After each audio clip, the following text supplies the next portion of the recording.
On June 3rd, Union and Confederate forces skirmished at Philippi, Virginia. A week later, the two sides met again at a fight on the Virginia Peninsula that would be known as the Battle of Big Bethel.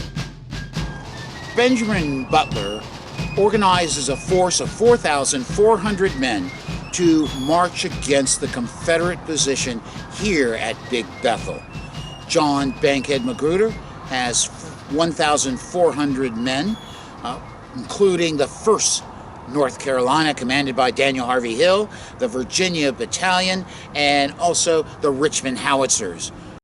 Federal forces were led on the field by General Ebenezer Pierce and included units from Massachusetts, Vermont, and New York, which included the 5th New York, also known as the Douai Zouaves. En route to the battlefield near Newmarket Bridge, the 7th New York, made up of German immigrants, be laying down at the road. This is a night march. So they have a password, Boston. They also have white armbands.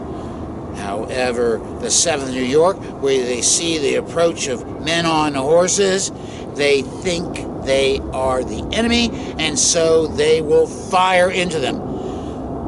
Peter Washburn, with the 1st Vermont, will rush in front of everything, and he'll shout, "Boston, Boston, Boston!" And the men say, "Was ist das, Boston?"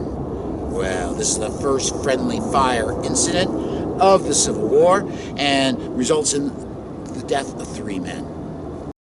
The fight began with an hour-long artillery duel. Lieutenant John Grebel sets up 2 guns from the 2nd U.S. Artillery, about a quarter mile away from here, and begins firing at the Confederate position.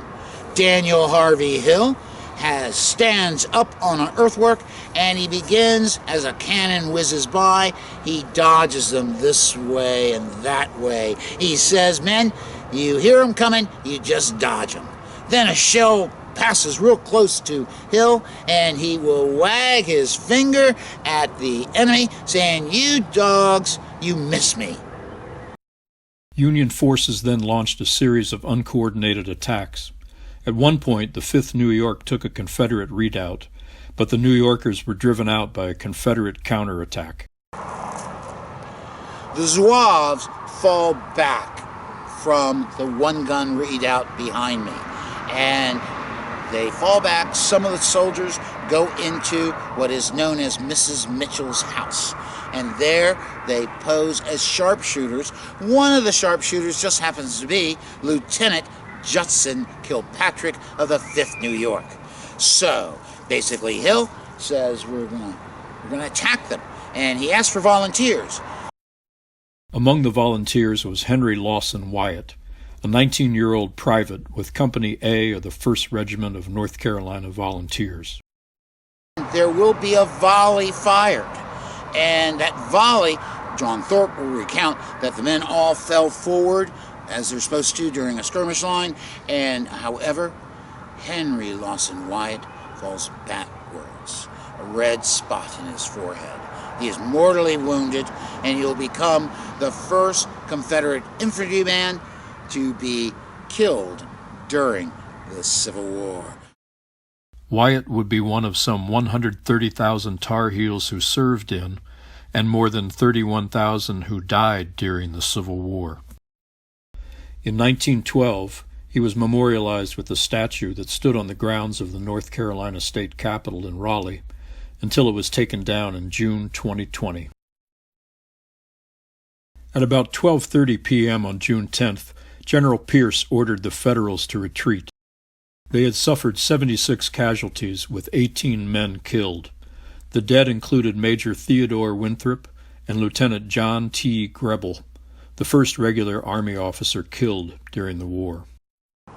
After the Battle of Big Bethel, there were heroes everywhere for the Confederacy. The thought that one Southron can whip up on 10 Yankees was proven here at Bethel, because 1,400 Confederates fight 4,400 Federals. On July 21, 1861, in the first major land battle of the war, a large Union force under General Irvin McDowell was routed by a Confederate army under General P.G.T. Beauregard at Manassas, Virginia. Tar Heel soldiers participated in the fight, and among those killed was Colonel Charles Fisher, who commanded the 6th North Carolina State Troops. Along with Big Bethel, the victory at Manassas bolstered Southerners' hopes for independence. July 1861 also saw the death of Governor John Willis Ellis, a Democrat. The remainder of his term was served by Henry Toole Clark, Speaker of the North Carolina Senate.